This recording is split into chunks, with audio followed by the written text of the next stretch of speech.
He didn't flinch. The arena was loud. Hundreds of aliens filled the metal stands, shouting and cheering. Different voices, different languages, all blended into a single roar. High above, giant screens showed the center of the arena, where a lone figure stood. Zarka, the champion of the Jolari, stood tall in the arena. Her armor was dark red, marked with golden symbols of her victories. In her hand she held a long, curved blade. Sharp. Deadly. She had defeated warriors twice her size. She had made machines bleed. No one ever lasted more than 10 seconds against her, but today was different. The gate at the other end of the arena opened with a loud creak. A human walked in. He wore no armor, no weapon, just a simple gray shirt and pants. His hands were tied behind his back with glowing blue cuffs. He looked calm. Zarka narrowed her eyes. She had heard stories about humans. Weak, emotional, always scared. But this one didn't look scared. The crowd laughed. Some shouted insults. Others threw objects into the arena. "Make it quick," someone shouted in Jolari. "Show him how weak his kind is." Zarka raised her blade and stepped forward. "Kneel," she said, her voice loud and clear. "Kneel or feel the blade." The human looked at her. He didn't speak. Didn't move. His face showed nothing. No fear. No anger. Just silence. Zarka stepped closer. "You don't understand. I will cut you down where you stand." Still, he didn't move. For a second, Zarka felt something strange. Not fear, not respect. Something else. Confusion. Then she moved. Fast like lightning, she swung her blade down. Not to kill, just to test. The blade sliced through the air and stopped just an inch from his neck. He didn't flinch, not even a blink. The blade hummed quietly next to his skin. Then the human spoke, his voice low and calm. "Only when it hits," he said. The crowd fell silent. Even the wind seemed to stop. Zarka stared at him. She had seen warriors cry before the first blow. Some tried to run, some screamed. This human, nothing. "What did you say?" she asked. "Fear comes later," he said. "When it hits, not before." Zarka slowly pulled back her blade. Who was this man? In a dark room above the arena, General Torlek watched the screen. His wrinkled face twisted in confusion. Beside him, a small creature with large eyes blinked nervously. "He didn't flinch," Torlek muttered. "Why didn't he flinch? Should we order his execution anyway?" the creature asked. Torlek raised a hand. "No, not yet. I want to know more." Back in the arena, Zarka walked in circles around the human. "What is your name?" she asked. He looked ahead. "Jake. Jake what? Doesn't matter. Are all humans like you?" He smiled, just a little. Most screamed louder. Zarka lowered her blade and stepped back. The crowd booed. They wanted blood. They wanted a fight. But Zarka was thinking now. This human wasn't normal. Maybe none of them were.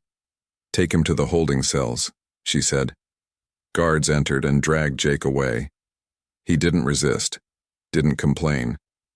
He just walked calmly, like he had already seen what was coming.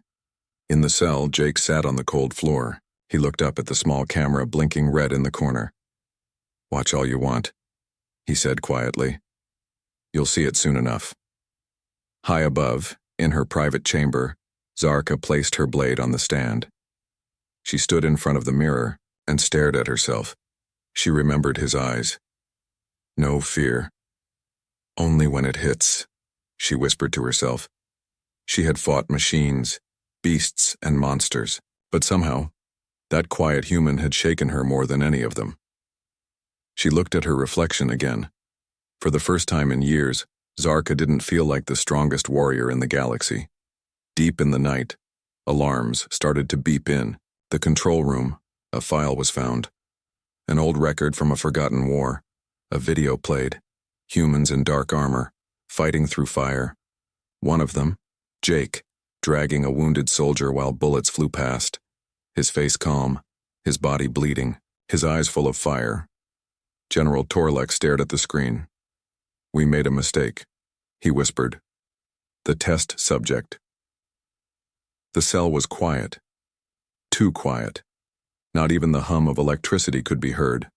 Just the sound of slow breathing. Jake sat on the floor, his back against the wall. His eyes were closed, but he wasn't sleeping. He was remembering. A scream.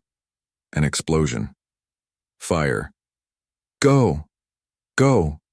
He had dragged a soldier across the battlefield, blood on his hands, his leg torn open. His own voice echoed in his mind. "We don't. Stop, not now, not ever." He opened his eyes. The door slid open with a metallic hiss. Zarka stood there. Behind her, 2 guards waited with weapons raised. She looked at him for a long moment. "You're coming with me?"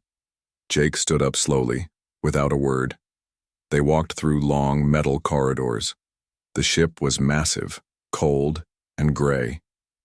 Alien symbols glowed on the walls. Guards and officers stopped to stare as the human passed by. Some laughed. Others looked nervous. They arrived at a wide lab room, smooth white walls, blinking machines, glass chambers filled with gas. "Strap him down," a scientist said. Zarka didn't move.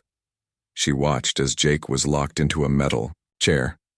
His arms and legs were secured, cables attached to his head and chest. "What are you testing?"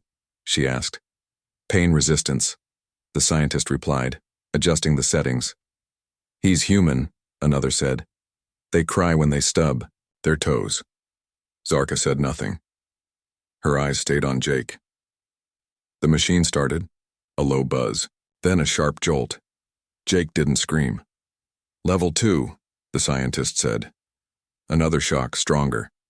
Jake's jaw tightened, but still no sound. They increased the levels. The scientists whispered among themselves. They were expecting the human to break, to scream, to beg, but Jake just sat there silent, eyes fixed on the wall. Zarka stepped closer. "Why don't you react?" His answer was calm. "Pain is just information." "Information? It tells you something is wrong, nothing more." The scientist raised the level again. Jake finally groaned, just once, but it was quiet, barely a sound. They pushed more tests. Heat, pressure, sound. They tried to scare him. Flashing lights, fake threats, screams of other prisoners. Jake didn't move. One of the scientists leaned toward Zarka. "This isn't normal. Humans aren't like this." "Maybe they are," she replied. Hours passed. They moved him back to his cell. Zarka followed, then told the guards to leave. She entered the cell alone. Jake looked up at her. Tired, but still calm. "Why don't you fight back?" she asked. "Because you're not the real threat." She blinked. "What do you mean?" "There's something worse coming, and you don't see it yet." Zarka crossed her arms. "What is it?" He didn't answer. Instead, he asked, "Do you know how many humans died before we learned to survive space?" She stayed silent. "Millions," he said. "On our own planet, we killed each other for years. We learned the hard way. War is in our blood." Zarka stepped closer. "You don't act like a killer." Jake stared into her eyes. "Neither do you. Not anymore." For a moment, there was silence. A strange connection between them. "What are you?" she whispered. "A memory," he said. "And a warning." In the command center, General Torlek watched the video feed from the lab. "He's dangerous," one officer said. "We should end him now." "No," Torlek said. "We need to know how deep this goes." He played the old war footage again. Humans charging enemy lines with fire behind them. Wounded soldiers dragging each other, some laughing even while bleeding. It didn't make sense. They weren't winning because of weapons. They were winning because they refused to fall. That night, a message arrived on a secret channel from deep space, encrypted. Alien code. Broken and glitching. 3 words repeated again and again. "They are coming. They are coming. They are coming." Zarka stood outside Jake's cell again. She didn't speak. She just looked at him. "You saw the message," he said. She nodded. "Then you know it's not just about me." "Who's coming?" she asked. Jake's face was calm, but his eyes turned cold. "Not who," he said. "What?" Zarka felt a chill go down her spine. "You need us," Jake said. "And you know it." She didn't want to believe it, but deep inside something told her. He was right. Humans feel fear. Differently, the lights in the hallway flickered. Zarka stood alone outside the strategy room, her mind spinning. The message still echoed in her thoughts. They are coming. She had seen war. She had faced monsters. But something about those words made her feel something new, uncertainty. Behind the heavy door, high-ranking Jolari officers argued loudly. Fear was in their voices, even if they tried to hide it. Zarka turned away and walked back toward the detention level. In the cell, Jake sat with his eyes closed, but his body was tense, waiting. He knew what was coming. Not the aliens, not the blade, the questions. Zarka stepped into the room without a word. No guards, no weapons. She just stared at him for a moment, then said, "You feel no fear?" Jake opened his eyes. His voice was quiet. "Of course I do," she frowned. "You didn't flinch in the arena. You didn't cry in the lab. Even the general is confused. What kind of creature doesn't fear pain?" "We do," he said, "but not like you think." Zarka sat on the floor across from him. Something no warrior had ever done before. Sit eye to eye with a prisoner, then explain, she said. Jake was silent for a long time. Then he began to speak. "When we're young," he said, "we learn pain fast. We burn our hands. We fall from trees. We bleed. But we get up. Because life doesn't stop for us." Zarka listened closely. "Some of us grow in cities that burn. Some grow under bombs. Some don't even grow. They survive. We learn fear early, but not as something to run from. It becomes a companion, like hunger or cold. So you just accept it?" she asked. He nodded. "Fear tells us something bad is coming, but that doesn't mean we stop. It means we fight harder." Zarka leaned back. "On my world, fear is weakness. If you show it, they remove you from the guard. On mine," Jake said, "if you pretend you're not afraid, you die faster." Silence filled the cell again. The ship's low hum buzzed through the walls. Zarka stood up. "You said something is coming. Something worse than war. What is it?" Jake's eyes turned cold. "You've seen pieces of it. Ghost ships, broken colonies, black holes where stars used to be." Zarka froze. They had seen those things, but the High Command never explained. Or maybe they didn't know. "We called them the Voidborn," Jake said slowly. "They don't speak, they don't trade, they just take planets, people, light." "And you fought them?" Jake shook his head. "We survived them, barely," Zarka whispered. "How?" He leaned forward. "Because we learned something. Other species never did. Fear doesn't stop us, it wakes us up." In another part of the ship, General Torlek watched a report come in. Drone footage. An abandoned moon station. No bodies, no machines, just empty silence, and a single message carved into the wall. "We saw them. We ran. It wasn't enough." Back in the cell, Zarka looked at Jake with new eyes. "Why were you alone on our ship?"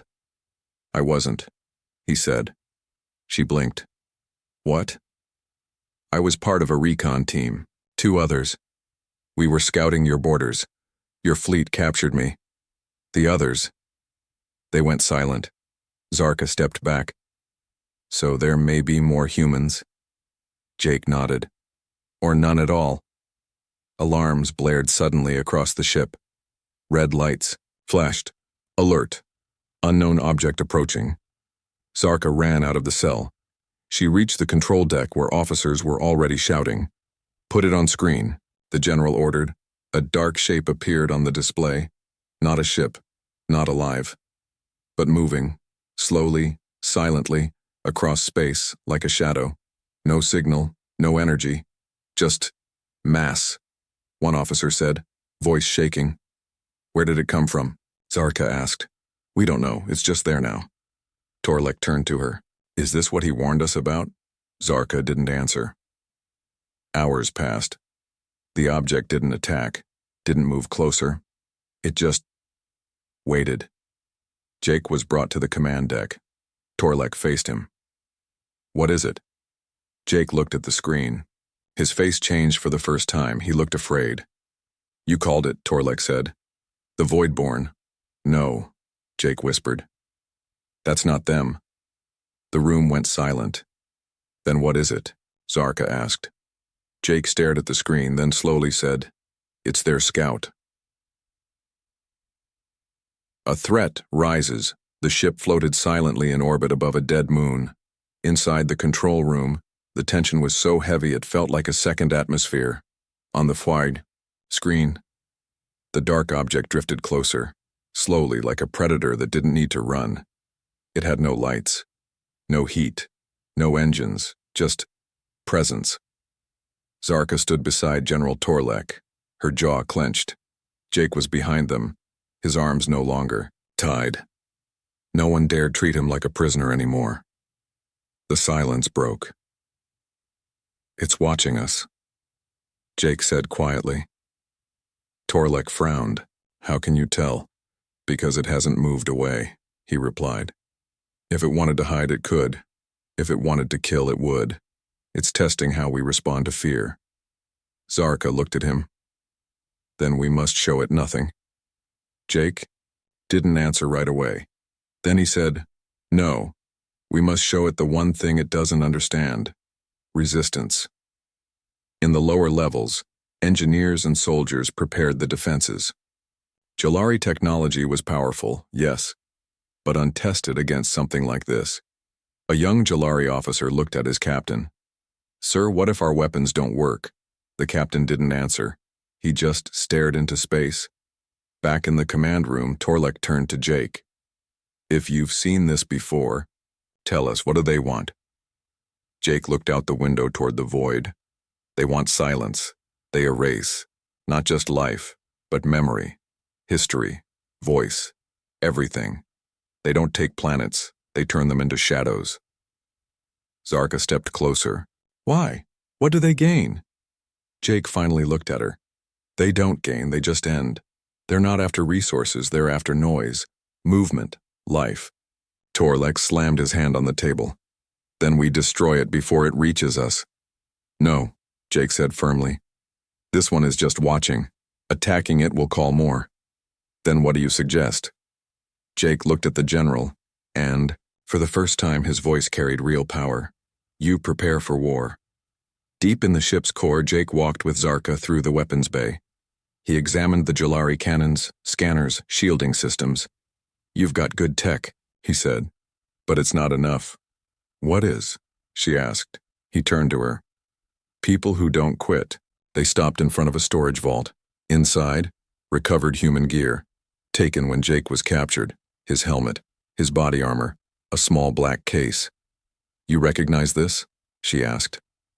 Jake opened the case slowly. Inside was a simple disc. Small, silver, quiet. Zarka looked confused. A weapon? She asked. Jake smiled for the first time. Worse, it's a message. Message to who? He closed the case. To anyone listening, especially the ones who don't want us to speak. Later, Zarka and Jake stood outside the hangar bay. He looked at her seriously. When the Voidborn come, you'll want to run. Every instinct will scream at you to hide. But don't. Stand. Even if it's just one of you. She raised her chin. What if I fall? He stepped closer. Then fall. Loud. Meanwhile, in a quiet chamber, Torlek had summoned a secret meeting. Some wanted to leave the system. Others wanted to send a warning to the capital. One voice whispered, What if the human is wrong? What if he brings the danger to us? Another said, What if he's the only reason we're still alive? Outside the ship, the dark object shifted slightly. Not closer, not away, just aware. Then, for the first time, it sent something. A signal.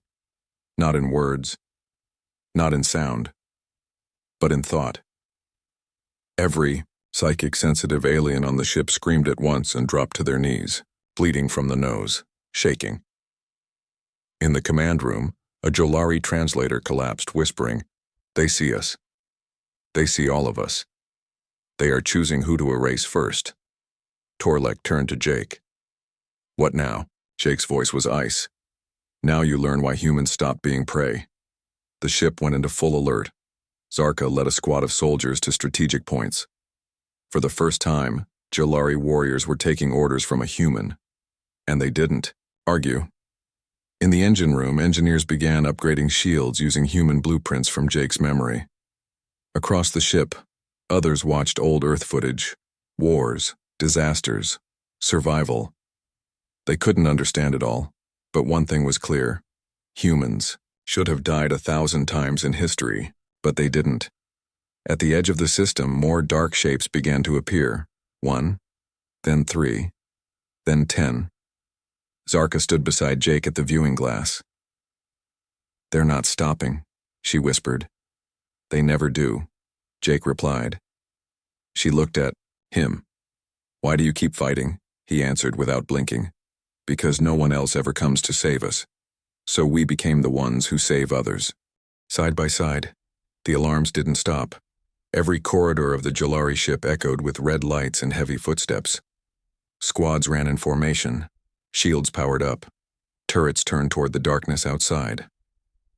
In the war room, General Torlek stared at the live display. 10 unknown objects, cold, massive, and silent, moved slowly across space, like ghosts dragging night behind them. No signals, no warnings, only presence. "How long before they reach us?" Zarka asked. "Less than 6 hours, Torlek said, maybe 4. Jake stood at the back of the room, arms crossed, watching everyone. They were preparing for battle, but he could see the truth behind their eyes. Fear. Not the screaming kind. The quiet one. The one that freezes soldiers before the first shot.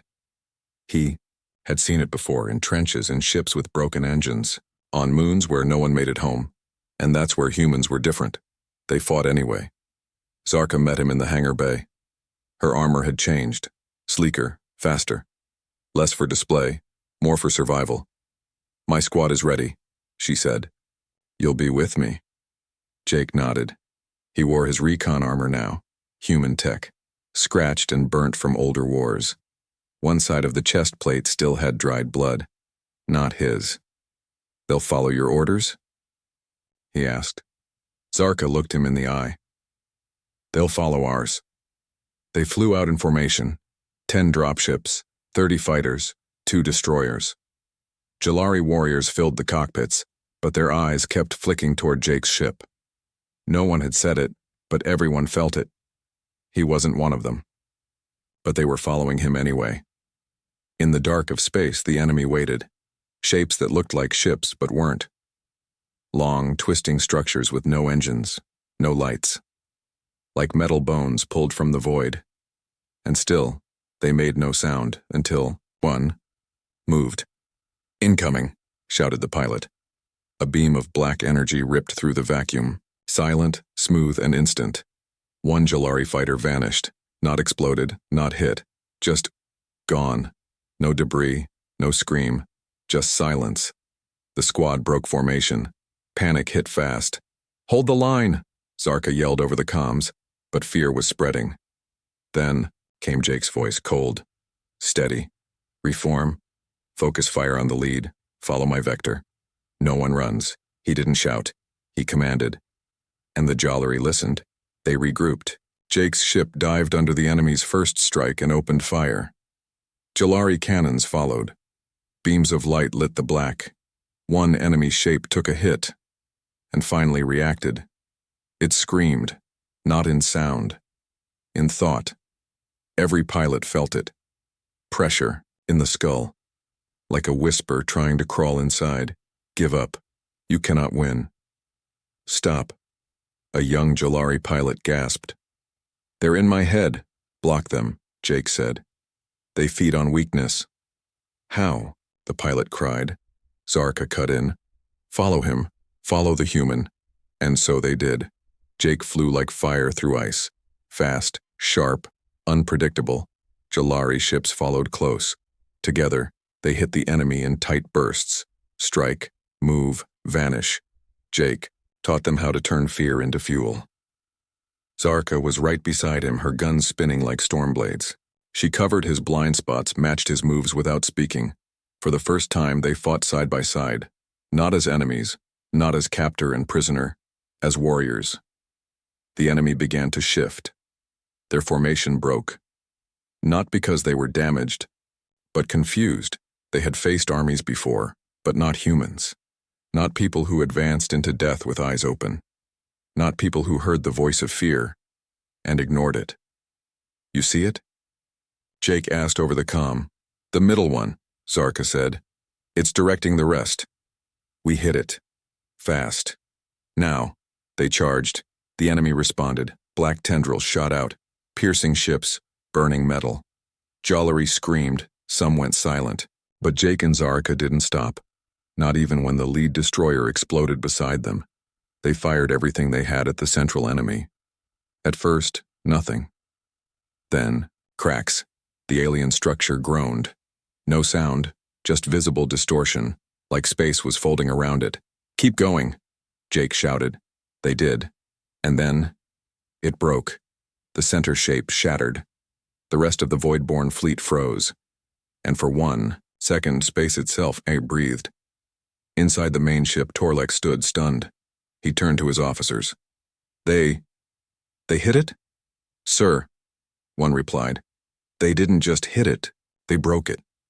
In the hangar, Zarka's ship landed hard. Smoke poured from its wings. Jake jumped down, limping. Armor cracked, blood on his face. But he was smiling. She stepped beside him, her helmet off, her face covered in soot. They looked around. Half the squad was gone, but the other half was still standing. You taught them well, she said. Jake looked up at the stars. They already had it in them. They just needed to stop hiding from it. Zarka turned to him. So what? Now, he looked at her. Now we prepare for the real war, when it hits. The stars looked peaceful again. From orbit, the battlefield seemed empty, silent, cold, but Jake knew better. He stood near the viewport in the med bay, his left arm wrapped in fresh bandages. One eye swollen shut, blood still crusted, on his collar. Zarka sat beside him, silent. We hit them hard, she said. Not hard enough, Jake replied. They never send just one wave. A pause, then a whisper from Zarka. Then how many? Jake didn't answer. He didn't have to. Below decks, crews were counting the dead. Broken ships filled the docking bays. Smoke hung in the halls like a ghost that wouldn't leave. Out of the original squadron that followed Jake and Zarka into battle, only 1/3 survived. But the strange thing was, they didn't seem broken. They looked each other in the eye now. They nodded to Jake when he passed. They had tasted something new, not victory but resistance, and it changed them. Deep in the heart of the ship, General Torlek stared at a black display screen. No data, no noise, no movement. But the sensors showed one thing. A shadow. Not a ship, not a fleet. Something else. It's just sitting there, one officer said. Not moving, another added. Not scanning, just watching. Torlek narrowed his eyes. What are they waiting for? No one answered, but Jake might have. Later that day, he and Zarka stood alone on the observation deck. The stars blinked around them, cold and distant. Zarka broke the silence. You said humans feel fear differently. Jake nodded. So tell me, are you afraid now? He turned to her slowly. His voice was low, steady, only when it hits. Zarka frowned. What does that even mean? It means, Jake said, looking out at the stars. Again. You don't waste fear before the blow lands, you hold it. Bury it. Save it for the moment when it matters. She was quiet for a moment. Then she asked, and what happens when it finally hits? Jake looked at her. Then you let it burn. The ship jolted. Not from an impact, not from weapons, from inside. Systems flickered. Artificial gravity dipped for half a second. Doors slammed shut across the ship. A new alert flashed across every screen. Unknown breach. Internal anomaly detected. Sector 7A. Zarka was already moving. Jake was right behind her. They reached the lower decks fast. Soldiers were already on guard, weapons up. Something had sliced open one of the walls, and not with tools, with force. Something had entered the ship, but nothing showed on any scanner. Zarka stepped into the corridor first. Dark, silent, too silent. She raised her weapon. Jake stood behind her, aiming down the hall. Then they heard it, a sound like breathing, not air, but metal, as if the walls themselves were alive. Zarka whispered, "This isn't like the others." Jake replied, "It's not a scout this time." Something moved in the dark. A shape, blacker than black, stepped forward. Not walking, not floating. Just arriving, no face, no body, just an outline of absence, a ripple of nothing, and then it hit. A wave of force exploded through the corridor. Soldiers were thrown against the walls. Lights shattered. Metal bent like cloth. Jake grabbed Zarka and shoved her back just in time. The creature, if it could even be called that, moved like gravity, twisting sideways. Zarka opened fire. Nothing. Jake pulled a plasma charge from his belt and threw it. White heat lit up the hallway. Still, nothing. The thing didn't attack. It watched. And then, it spoke. Not in words, but in feeling. "You will break." Everyone in the hallway froze. Not their bodies, their minds. Memories flooded in. Personal fears, pain, loss. One Jalari dropped his weapon and began crying. Another screamed and shot at the walls. Zarka fell to her knees. But Jake stood, shaking, sweating, but standing. He stepped forward and shouted, "Then hit me." The entity twisted. It surged toward him, fast, unstoppable. Zarka screamed, "Jake, no!" But Jake didn't run. He planted his feet and took the hit. The force slammed into him like the weight of a collapsing star. His body flew backward, armor shattering, blood flying. He crashed through the wall. Silence. Nothing moved. Zarka crawled forward, dragging herself toward the hole. "Jake." No answer. She reached for her comms. "Medical to lower deck. We have a man down." They found him minutes later, barely breathing, bones broken, eyes closed, but alive, and smiling. A medic leaned in. "How the hell is he still breathing?" Zarka knelt beside him. "Because he said..." Jake's lips moved, barely a whisper. "Only when it hits." Later, in the war room, Torlek listened to the report. "What was it?" he asked. "Warning," Zarka said. "A weapon? A test." Torlek looked confused. "Then what are they waiting for?" Zarka looked down at Jake's armor, burned and torn, lying on the table. "They're waiting to see if we'll break first. Why they fear us." The silence after impact was deeper than before. The kind of silence that doesn't feel empty. It feels like something is holding its breath. The medical bay lights flickered gently above Jake's bed. His chest rose and fell slowly. Machines beeped. Sensors blinked.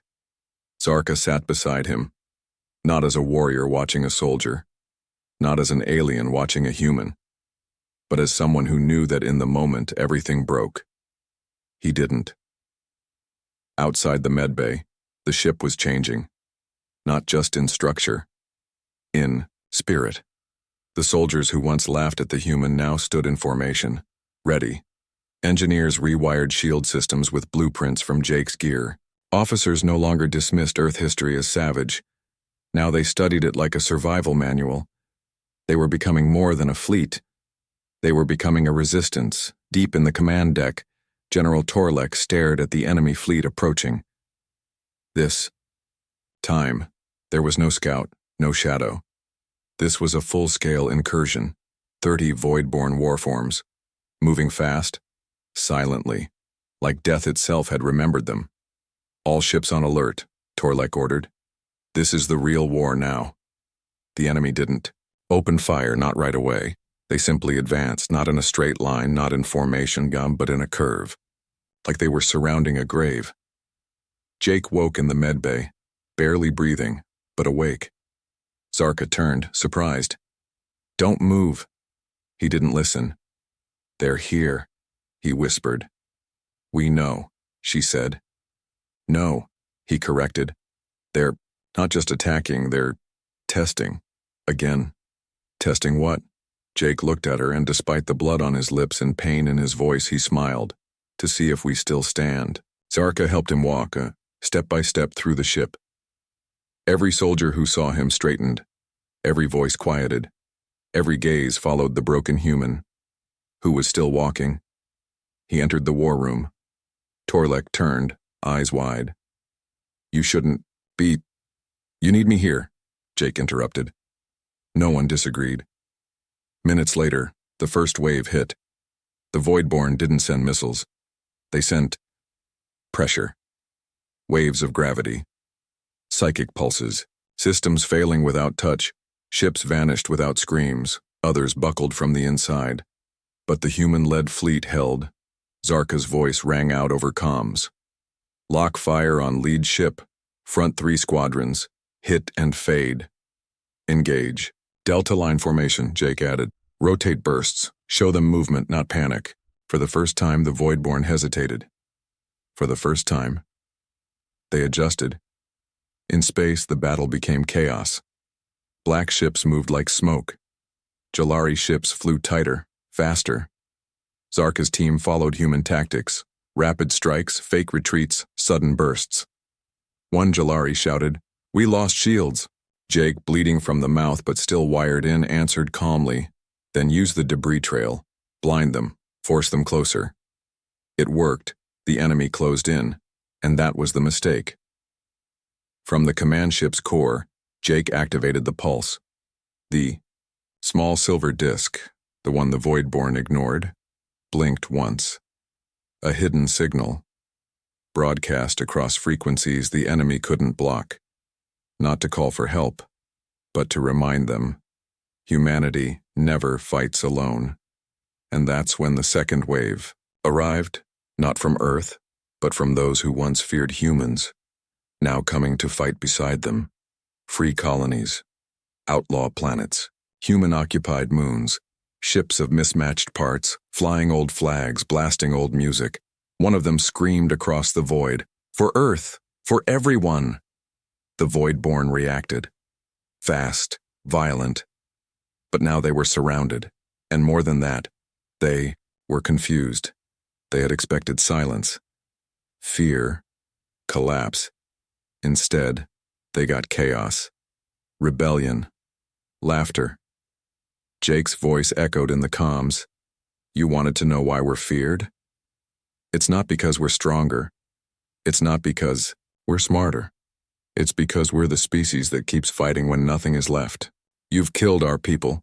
You've burned our homes. And we're still here. You should have erased us when you had the chance." The Allied fleet hit hard. Human-style charges. Reckless, bold, unexpected. Zarka's ship collided head-on with a Voidborn core carrier, plasma blades digging into its hull.